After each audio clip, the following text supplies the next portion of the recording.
कि किसी की नोज़ पतली, किसी की मोटी, बहुत कम ही लोग होंगे जिनकी नोज़ अट्रैक्टिव होती है या तो फिर स्लिम होती है। मेरे सिर्फ़ एक दोस्त की है, बाकी सबकी किसी की नाक टेढ़ी है, किसी की नाक पतली है, किसी की नाक बहुत ज़्यादा छोटी है चेहरे के हिसाब से, किसी के पास भी परफ़ेक्ट नहीं। मेरे पास खुद परफ़ेक्ट नोज़ नहीं, मेरा जो नोज़ है, नोज़ का लेंथ जो है वो थोड़ा ज़्यादा और वेड्थ भी थोड़ा ज़्यादा। तो मेरी जो ये मोटी नाक है उसको मैंने ऐसे पतली नाक में कैसे करा और मैंने खुद भी करा। अब ये कोई सर्जरी नहीं है, मैंने खुद ही से कुछ एक्सरसाइज़ परफ़ॉर्म करके ये करा है। तो आप भी ऐसे ही कर सकते हैं अगर आपकी नोज़ मोटी है या तो फिर बहुत ज़्यादा फैटी है। पहली एक्सरसाइज़ पहली एक्सरसाइज़ तो आपको रोज़ जब भी आप सुबह उठें या तो फिर ज़्यादा से ज़्यादा आप ऐसे-ऐसे करें। इससे क्या होगा कि आपकी जो ये मसल होती है ऐसे आगे की तरफ जाएगी, तो ऐसे कुछ सेकंड्स के लिए नाक ऐसी रहेगी। और हाँ, ये चीज़ बता दूँ कि जिनकी नाक सॉफ्ट है, उन्हीं पे एक्सरसाइज़ वर्क करेगी। बाकी जिनकी नोज़ कुछ लोग की नोज़ टाइट होती है तो उन पे वर्क ना करे, तो फिर कमेंट में लाके ना लिखें कि मैं कुछ हुआ तो है नहीं। तो मैं कन्फर्म नहीं है कि 100% कि हाँ, आप पे भी ये वर्क करेगा जो मुझ पे वर्क करा है। लेकिन हाँ, शायद हो जाए, शायद ना हो पाए, क्योंकि हर किसी की बॉडी सेम नहीं है। हाँ, तो एक्सरसाइज़ पे आप वापस आते हैं।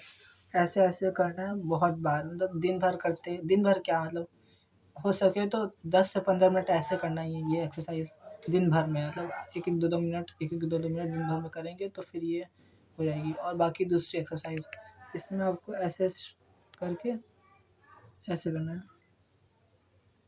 इससे आपकी अगर आईब्रो ऐसी होगी तो ऐसे भी हो जाएगी और उसके अलावा जो नोज़ का विड्थ है वो भी कम हो जाएगा। और जब ये वाली करेंगे ना तो उसके बाद ही ऐसे करके करिएगा, इसको उठा के ये वाली पॉइंट, तो इससे भी आपकी नोज़ बहुत ज़्यादा स्लिम हो जाएगी। अब ये तो हम लोग ने टेम्परेरी के लिए कर लिया कि आपको अगर समझ लीजिए शादी में जाना है आधे 1 घंटे में या तो किसी पार्टी में जाना है, तो फिर आप ये करेंगे तो आपको लगभग 1 से 2 घंटे तक का आपकी नोज़ स्लिम रहेगी। 19-20 का फ़र्क आएगा, ये नहीं कि एकदम ही मॉडल जैसी हो गई। नोज़ का खाली थोड़ी पतली हो जाएगी, ये नहीं कि नोज़ का शेप ही पूरा चेंज हो जाएगा। 19-20 का फ़र्क आएगा, ज़्यादा नहीं। लेकिन इसके अलावा जो आप करेंगे, जो आपको लॉन्ग टर्म में बेनिफिट्स देगा, पहली पहली है जल नीति, जो कुछ ऐसे करते हैं।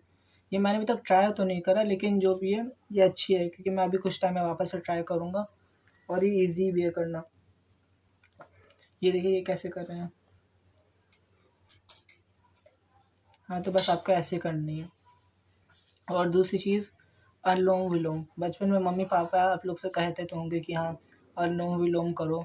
जिन लोग की नाक जैसे हल्की-सी यहाँ से टेढ़ी रहती है, तो जो लोग उन लोग को एक नाक से साँस लेने में प्रॉब्लम होगी, एक नाक से वो लोग सही से लेंगे। खैर मेरी तो सही है, मेरी नाक सही है और कुछ लोग की नहीं होती, तो फिर वो अनुलोम-विलोम करें।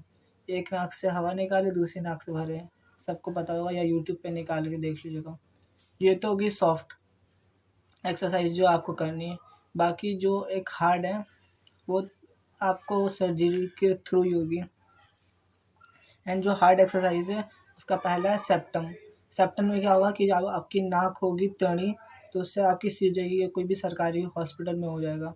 तो इसकी चिंता मत करिए, ना शर्माइए, जाके करा लीजिए, सही हो जाएगी। मेरे एक दोस्त ने भी कराई थी, सही हो गई थी उसकी।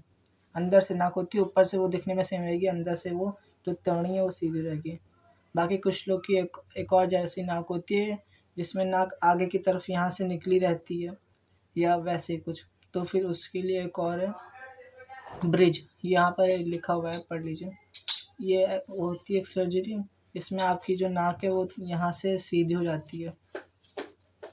और ये तीसरी बल्बलेस नोज़, ये कुछ ऐसी होती है और माइकल जैक्सन ने भी कराई थी, लेकिन उसकी भी सही से हुई नहीं।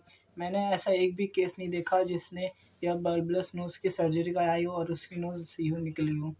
तो फिर इसको तो बिल्कुल ना करें। और बाकी रही अब नोज़ की बात, कि अब आपको क्यों ये सब चीज़ पे ज़्यादा ध्यान नहीं देना चाहिए। अगर आपकी स्किन क्वालिटी बेटर होगी, आपकी जो बोन है, स्ट्रक्चर है वो बेहतर होगा, हेयर क्वालिटी अच्छी होगी, हेयर स्टाइल अच्छी होगी, तो क्या नोज़ पे कोई ध्यान दे पाएगा? नहीं।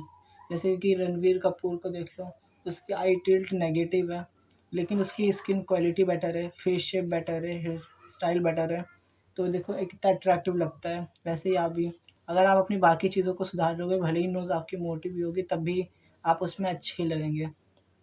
क्योंकि ज़रूरी नहीं है कि हर किसी पे कोई वो पतली नोज़ ही अच्छी लगे। और मैं वैसे बिल्कुल भी रेफ़र नहीं करूँगा कि आप बल्बलेस नोज़ वाली सर्जरी कराएँ, क्योंकि ये आपके लिए हेल्पफुल नहीं होगी, क्योंकि मैंने ऐसा एक केस नहीं देखा जो ऐसा करे। बाकी वीडियो यहीं ख़त्म करते हैं। वीडियो अच्छी लगी हो, इन्फॉर्मेटिव लगी हो तो फिर अपने दोस्तों के साथ शेयर करिए, उनकी नाक बस वीडियो वहीं तक थी। लाखों